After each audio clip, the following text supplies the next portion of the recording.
Então, hoje a gente vai encarar uma realidade que é um pouco incômoda para muitos líderes do mercado. É bastante incômoda, na verdade. Pois é.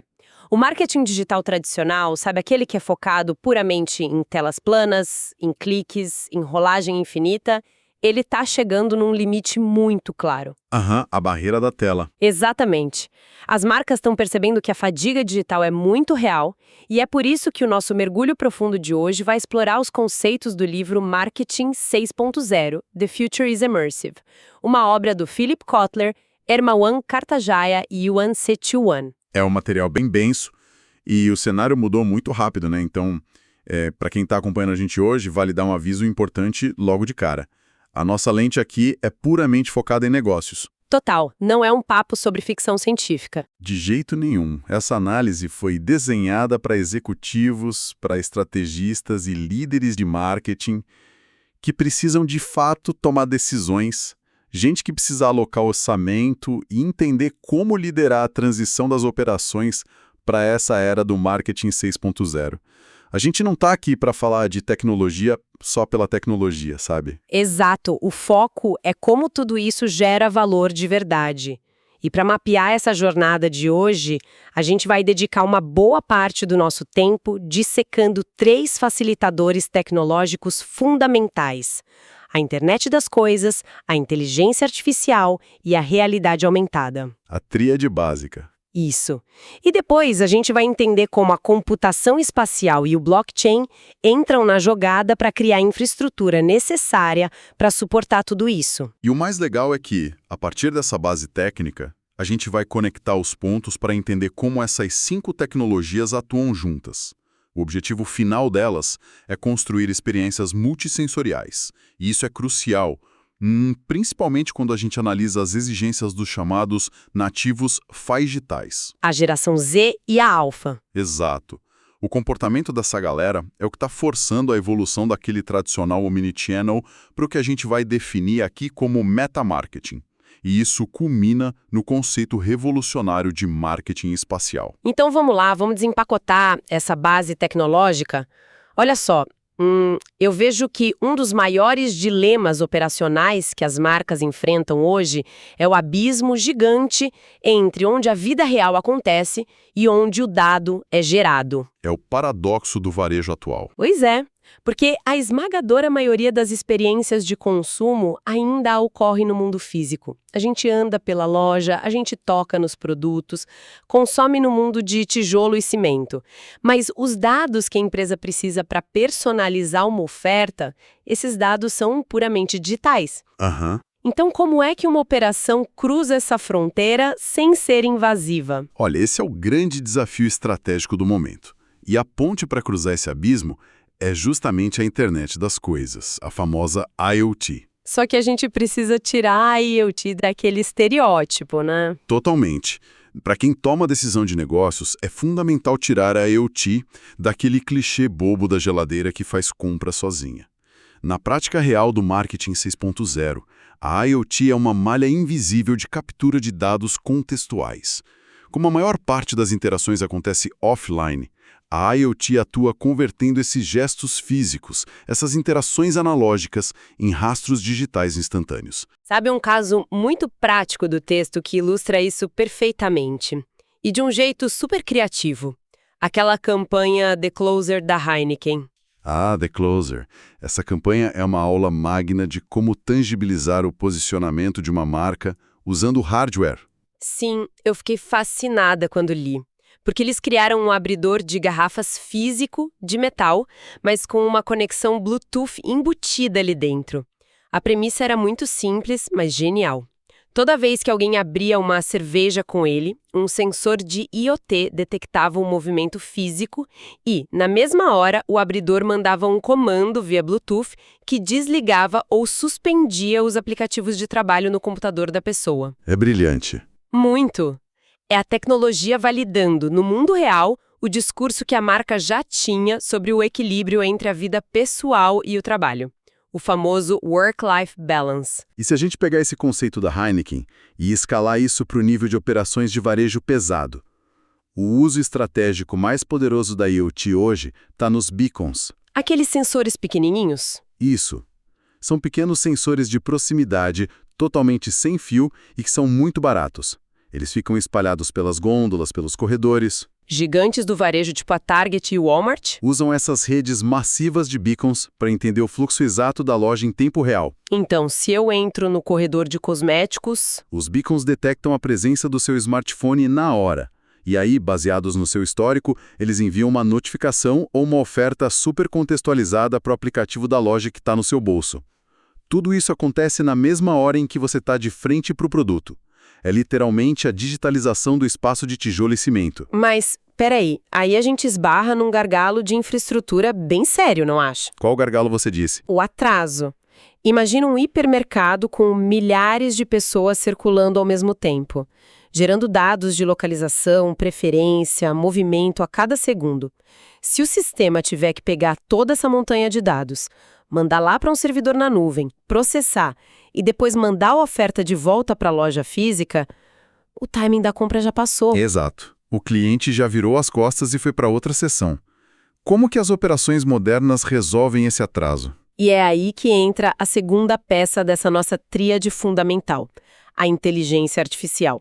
Mas o material é muito específico ao destacar uma vertente dela, a Edge AI, ou a IA de borda. Que é descentralizada. Perfeito.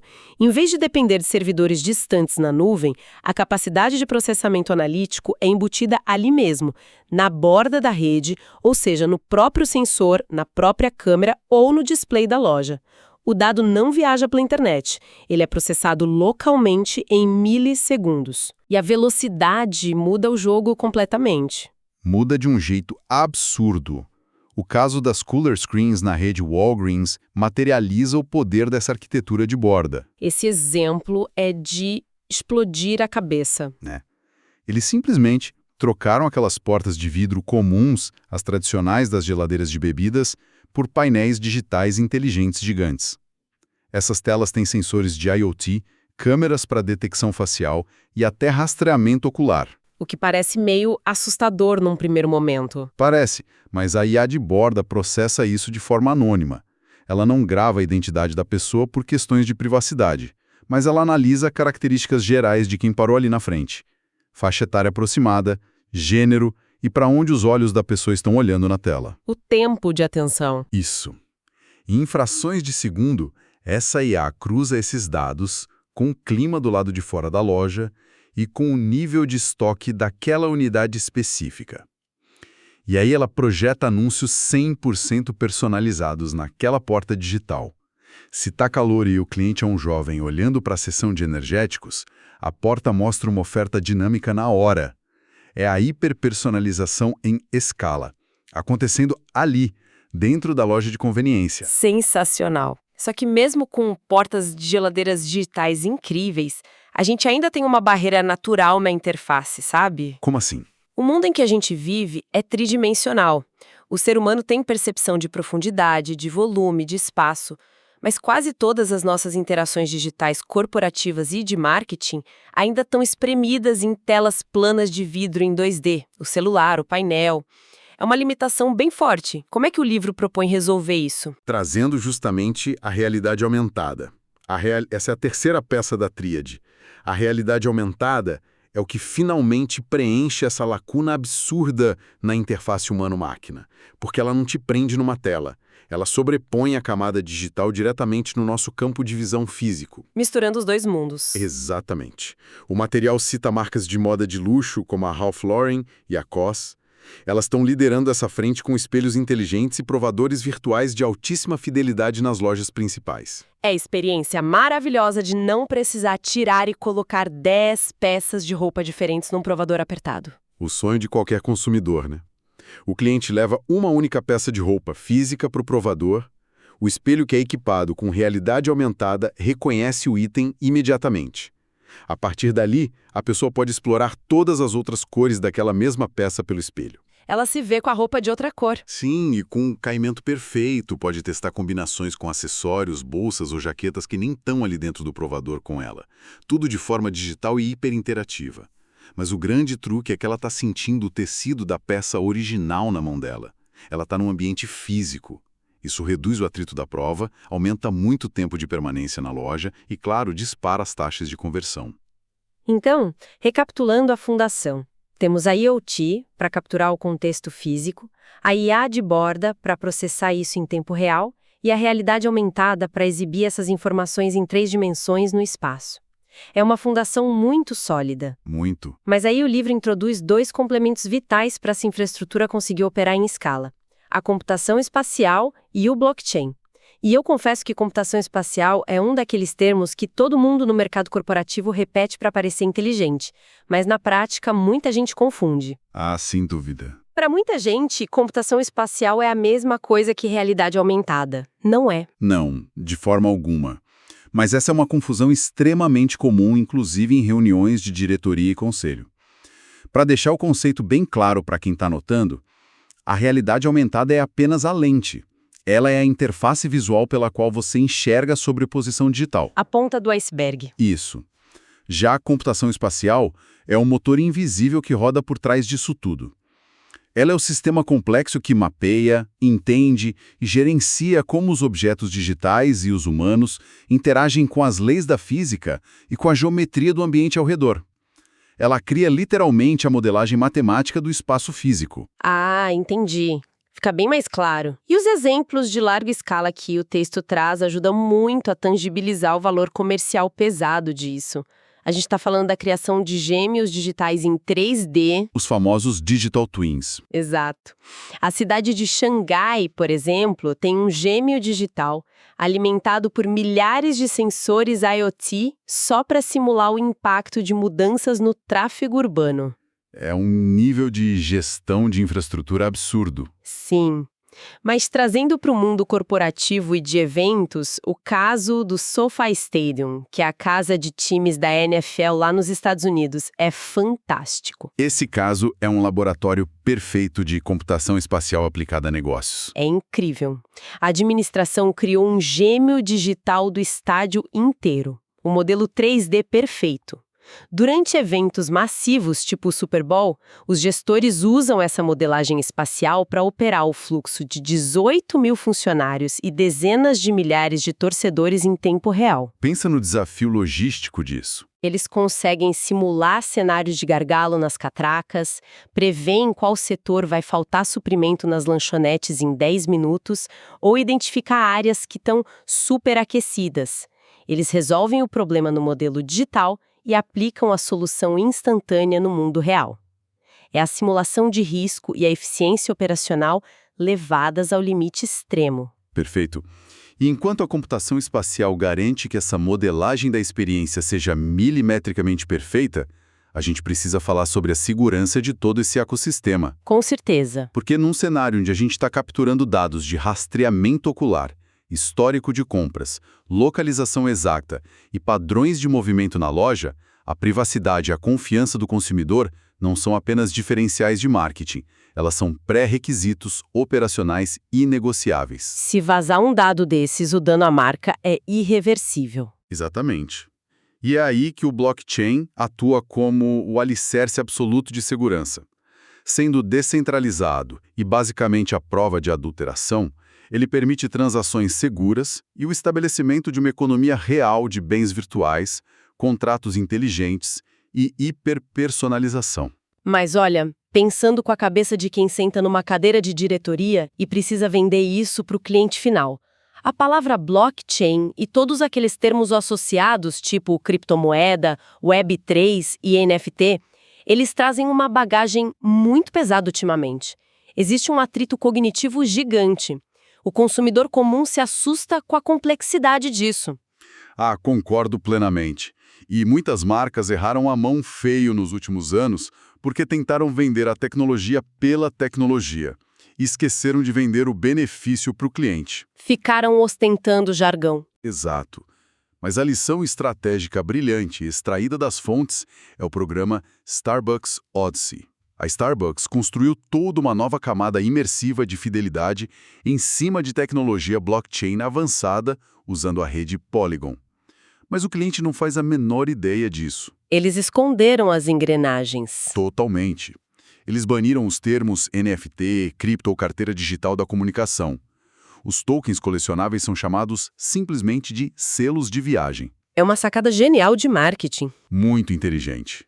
O cliente paga por esse selo exclusivo usando um cartão de crédito normal ou o saldo da conta no aplicativo, na mesmíssima moeda em que ele compra o cappuccino dele de todo dia.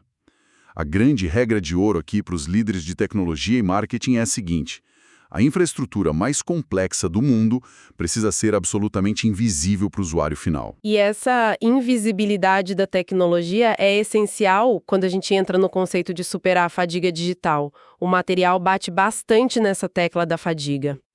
Todo esse arsenal técnico caríssimo só tem um objetivo final: criar experiências multissensoriais.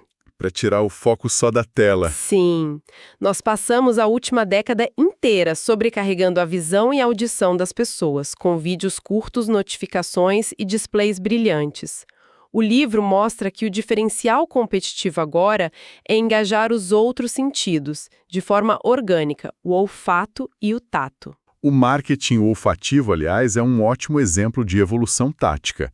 E não é simplesmente espirrar perfume barato na porta da loja para chamar atenção. A Abercrombie & Fitch, por exemplo, teve que aprender isso da maneira mais difícil possível. A época das lojas escuras com cheiro forte. Essa mesma. Durante anos, a assinatura de marca deles era a fragrância Fierce. O problema é que ela era borrifada em volumes tão absurdamente altos que causavam uma sobrecarga sensorial real nas pessoas. Em vez de atrair, o cheiro avassalador começou a expulsar os clientes mais rápido da loja e, pior, afastar novos públicos. O cheiro causava ansiedade nas pessoas. Exato, criava um ambiente hostil. A liderança teve que pivotar a estratégia inteira para algo muito mais maduro. Eles introduziram um aroma chamado Elwood, que é sutil, é acolhedor e comprovadamente aumenta o tempo de permanência na loja e o conforto na hora de escolher a roupa. Outro case ótimo é o da rede de hotéis Westin. Eles fazem o mesmo em nível global com o aroma sutil de white tea, chá branco. Aquilo cria uma âncora emocional imediata assim que o hóspede exausto entra no saguão do hotel. A pressão até baixa. E no caso do tato, a tecnologia também avança com as interfaces ápticas. Que é a resposta física do aparelho certo. Isso, a vibração. Eles estão tentando emular em superfícies puramente digitais a nossa necessidade humana mais primitiva de sentir texturas e resistências físicas.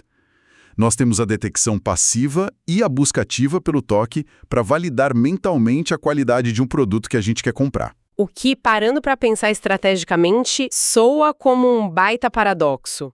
Porque o senso comum do mercado dita que a geração Z e a geração Alpha, que são chamados nativos digitais, só querem interagir pelo vidro do celular, que eles só fazem compras no TikTok e fogem do contato físico. Um erro clássico de avaliação. Completamente. A exigência deles por essa integração sensorial perfeita no mundo físico é incrivelmente alta. E os dados das pesquisas provam que esse senso comum do mercado estava bem errado. Essa nova geração não enxerga nenhuma linha divisória entre o que é o mundo físico e o que é o digital, o constante de ser. O próprio termo phygital vem exatamente dessa fusão orgânica entre physical e digital. E tem uma pesquisa super reveladora da A.S. Watson que ilustra isso. O maior conglomerado de varejo de saúde e beleza do mundo. Exatamente. A pesquisa deles apontou que a geração Z prefere de forma esmagadora comprar cosméticos e produtos de beleza nas lojas físicas. O que parece contraintuitivo demais no mundo das dancinhas do TikTok. Por que eles não compram no e-commerce direto? Porque o e-commerce é estéril. A loja física entrega a experiência multissensorial e replicável. Eles querem testar a cor da base na própria pele, sentir a textura do hidratante com o dedo, sentir o aroma do perfume novo, sem contar a validação social de estar fisicamente no shopping com os amigos. Tem o fator comunidade. Muito forte. Porém, e este é o ponto crucial para quem estrutura operações de varejo hoje, eles exigem que esse ambiente físico seja altamente aprimorado pela tecnologia. Se não for, é só uma loja velha. Exato.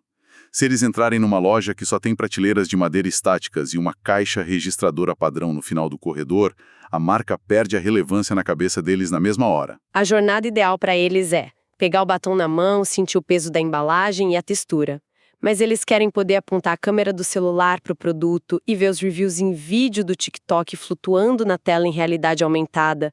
Eles querem testar a paleta de cores no espelho inteligente da loja e, no final, passar por um processo de pagamento invisível. Sair andando. Perfeito. O engajamento imersivo e totalmente sem atritos é o único caminho para atender às expectativas de um público com um nível de exigência tão sofisticado. A tecnologia tem que aprofundar a experiência humana no espaço e não substituir a ida à loja. E é justamente essa demanda altíssima da geração Z e Alpha que força as lideranças de marketing a mudarem seu modelo mental de operação. De forma bem concisa, a gente vem de uma evolução muito clara no mercado. Vamos traçar essa linha do tempo. Antigamente, existia o conceito multicanal, onde a loja física e o e-commerce competiam entre si como silos totalmente isolados, batendo metas diferentes. E brigando pelo mesmo cliente. Exato. Depois nós passamos a última década inteira obcecados com a palavra omnichannel. Tudo era omnichannel. E ele foi importante porque integrou os estoques, permitiu fenômenos como web rooming, que é onde a pessoa pesquisa tudo online e vai na loja só para retirar a mercadoria na porta. Ou o processo inverso, o showrooming. Que é o pesadelo de alguns lojistas? Pois é, a pessoa vai na loja, prova o tênis, gasta o tempo do vendedor, mas saca o celular e compra online pelo menor preço no concorrente. O Omnichannel resolveu a logística de transitar entre canais de venda, é verdade. Trouxe conveniência. Mas o cliente ainda sente que está cruzando fronteiras. Ele sabe que saiu do site e entrou na loja de cimento. O metamarketing, que é a proposta desse livro, transcende isso de forma definitiva. É um salto conceitual. Gigante. A grande diferença estratégica para quem está liderando as empresas é que o metamarketing não é sobre integrar canais adjacentes. É sobre a convergência absoluta deles num ponto só. Como assim, na prática? É entregar toda aquela riqueza interativa, busca instantânea e o catálogo infinito do digital, mas dentro do espaço físico da loja. E, simultaneamente, conseguir levar a experiência tátil e sensorial do mundo físico para dentro do ambiente imersivo digital. Tudo isso sem que o usuário consiga perceber onde um mundo começa e o outro termina. Ou seja, o futuro da experiência do cliente não é ou uma coisa ou outra. Exige uma fusão completa e híbrida. Totalmente híbrida. Mas eu acho que vale fazer uma ressalva muito importante aqui. A proporção de adoção digital massiva versus a necessidade de contato físico muda de forma muito agressiva dependendo do setor em que a marca opera, né? A estratégia não é tamanho único, de jeito nenhum. O contexto dita a regra de adoção. Por exemplo, pega o McDonald's e as grandes redes de fast food. Eles investiram bilhões de dólares na última década instalando aquelas telas gigantes de autoatendimento em todas as unidades físicas. Por que eles fizeram isso? Porque no fast food de escala, falar com o caixa não constrói um vínculo emocional profundo. É um atrito puramente transacional. Exato, o cliente só quer o hambúrguer rápido. O digital ali serve para acelerar a fila, garantir precisão quase perfeita no pedido e, principalmente, aumentar o valor do ticket médio através de sugestões automatizadas na tela. Batata grande por mais R$1. A tela oferece sempre, o humano esquece. Essa é uma excelente análise de atrito operacional versus valor agregado real. Líderes executivos precisam ter essa bússola muito bem calibrada. O fast food é o oposto diametral da gestão de patrimônio B2B de alto padrão ou da operação de um hotel boutique 5 estrelas. Dinâmicas completamente diferentes. Nesses setores da hospitalidade de luxo e de serviços financeiros complexos, a empatia humana verdadeira, a capacidade de ler sutilezas nas expressões faciais do cliente e a construção de uma relação de confiança baseada no olho não são diferenciais. Elas são o próprio núcleo do produto que está sendo vendido. Se uma marca colocar um totem robótico com tela para recepcionar um cliente super VIP na porta de um hotel de luxo, ela destrói a percepção de exclusividade instantaneamente. Você mata a marca ali mesmo. Nesses cenários de alto contato, a regra de ouro para o C-Level é: a tecnologia de metamarketing tem que rodar silenciosamente nos bastidores. O cliente não pode ver a máquina. Invisível. Invisível. A captura de dados por IoT, a inteligência artificial processando preferências, tudo isso serve para uma única coisa: livrar o profissional humano das tarefas administrativas e de digitação.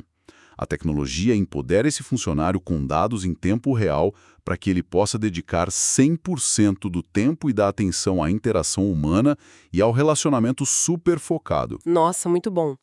Em suma, então, a lição é: use a automação e o maquinário digital para eliminar o custo e o atrito transacional, mas mantenha o ser humano no centro para construir a margem de lucro emocional e premium. Uma máxima poderosa e corretíssima. E para fechar esse cerco da fusão entre os canais, a gente precisa mergulhar no conceito de marketing espacial que o livro detalha. O ápice dessa evolução. O texto faz uma analogia muito interessante. Ele chama essas novas tecnologias de tecnologias biônicas, porque elas são ativamente desenhadas para imitar capacidades naturais e orgânicas nossas. A inteligência artificial imita a nossa capacidade cognitiva e de raciocínio. O processamento de linguagem natural imita a nossa fluência na fala e na escuta. Isso. E os sensores complexos tentam imitar a nossa visão periférica e a nossa audição no ambiente. É essa evolução biônica do maquinário físico que destrava o marketing espacial de verdade nas operações. E definindo isso de maneira bem direta para quem está montando o planejamento de inovação do próximo ano, o marketing espacial é a capacidade de um consumidor interagir com o conteúdo da marca e com as máquinas, mas dentro do espaço físico, de maneira intuitiva e inerentemente natural. Sem precisar de um manual de instruções. E sem precisar ficar com o pescoço curvado. É o fim da obrigação de andar olhando para baixo hipnotizado pela telinha do smartphone. O ambiente inteiro ao redor se torna responsivo à voz, a gestos sutis com as mãos ou até a simples presença física da pessoa no espaço. Como nas casas inteligentes. As smart homes são o estágio embrionário perfeito disso. As luzes e o termostato se ajustam ao seu gosto sem você precisar emitir nenhum comando explícito. O sistema lê você. Mas quando a gente leva isso para o entretenimento e para o varejo de grande escala, o potencial financeiro é avassalador. E a literatura do Marketing 6.0 traz cases bem visuais que exemplificam muito bem esse potencial todo. A Disney, por exemplo, não brinca em serviço. Eles registraram patentes complexas para simular hologramas interativos em 3 dimensões nos parques temáticos e nos navios de cruzeiro deles. O nível de investimento deles em imersão é lendário. Mas a grande sacada tática dessa patente da Disney é que a família não vai precisar vestir aqueles óculos desajeitados e pesados de realidade aumentada. Que tiram você do momento, né? Completamente. A tecnologia de infraestrutura rastreia onde a pessoa está no ambiente físico e ajusta a projeção da imagem 3D no próprio espaço em volta dela. Cria uma atração mágica, mas totalmente livre de qualquer fricção física ou hardware na cabeça do cliente. E um outro caso asiático que tem atraído a atenção obsessiva de líderes globais de varejo é a loja de varejo social da Burberry, que fica na cidade de Shenzhen, na China. Esse projeto é arquitetônico e digitalmente fascinante. Uma obra-prima do metamarketing. Eles gamificaram todo o espaço da loja física através de uma parceria profunda e nativa com o super aplicativo WeChat. O cliente usa o próprio smartphone não como uma tela de distração, mas como uma varinha mágica que controla a loja. Interação direta com a arquitetura. Sim, ele escaneia produtos físicos nas araras para ganhar moeda social do jogo, destrava conteúdos artísticos escondidos nas telas gigantes espalhadas pela loja, consegue reservar horários super exclusivos nos provadores. O cliente consegue até mudar a trilha sonora do ambiente do provador usando o celular. É o espaço físico real reagindo dinamicamente à vontade do consumidor digital. E não só se encantar pela inovação descolada. Claro, não é caridade, é business. Exato. A Burberry não fez esse investimento colossal apenas para a loja ficar com um design imersivo e sair em revista de arquitetura. A estratégia agressiva por trás dessa gamificação toda é a captura de first-party data. Os dados proprietários primários de comportamento do cliente. Precisamente. E eles fazem isso dentro de um mercado altamente competitivo e fechado, onde o ecossistema do WeChat controla praticamente todo o acesso primário ao consumidor chinês.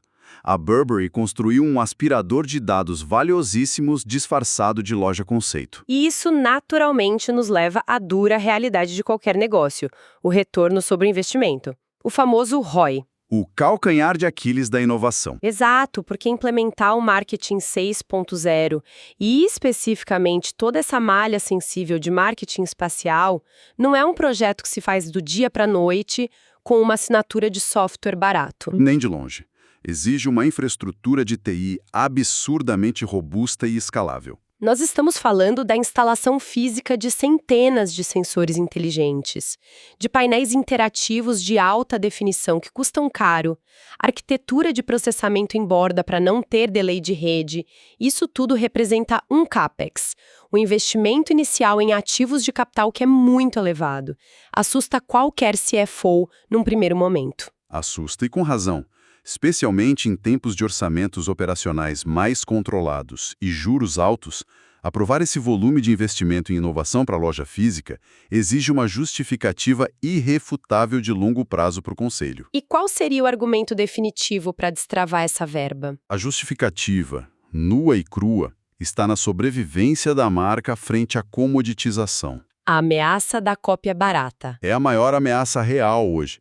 Qualquer design de moda, qualquer gadget ou produto pode ser copiado rapidamente, às vezes em semanas, e vendido por uma fração minúscula do seu preço no e-commerce de massa e naquelas plataformas asiáticas de ultra fast fashion. Onde a guerra é só por centavos. Isso.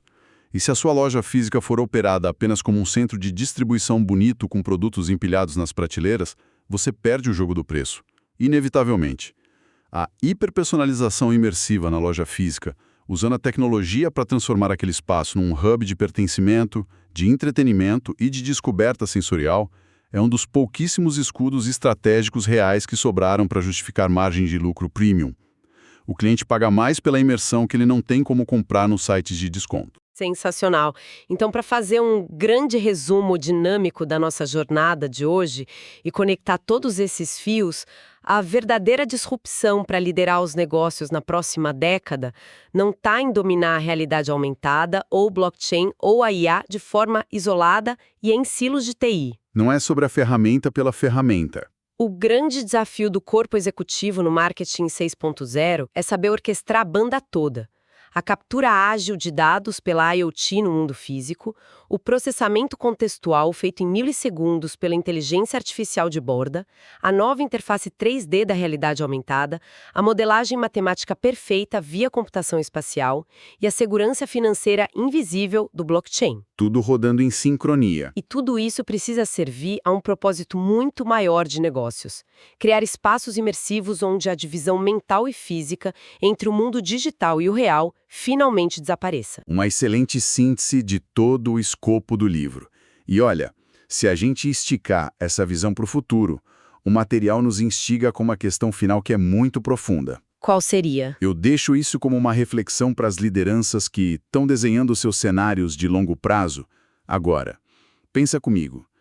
À medida que as indústrias gastam bilhões de dólares construindo essa infraestrutura colossal do metamarketing, investindo fortunas em sensores invisíveis e inteligência algorítmica só para fazer com que as máquinas imitem perfeitamente a empatia e o toque humano no atendimento, será que, lá na frente, o maior e mais exclusivo diferencial de luxo que uma marca top de linha poderá oferecer será justamente uma experiência 100% analógica, puramente humana e totalmente desconectada do digital? Uau! É um modelo mental espetacular para se debater e levar para o comitê diretivo amanhã mesmo. Utilizar toda essa infraestrutura brilhante de inteligência artificial e sensores para automatizar e invisibilizar tudo que é transacional e sem graça, garantindo que a gente possa voltar a focar na qualidade singular e insubstituível da interação humana pura. A gente deixa essa provocação bem no ar para quem nos ouve. Exato. Uma grande reflexão. Mantenham sempre o espírito curioso, usem essas análises tecnológicas para liderar mudanças reais e gerar valor nos seus respectivos mercados. A gente se vê na nossa próxima exploração. Até lá!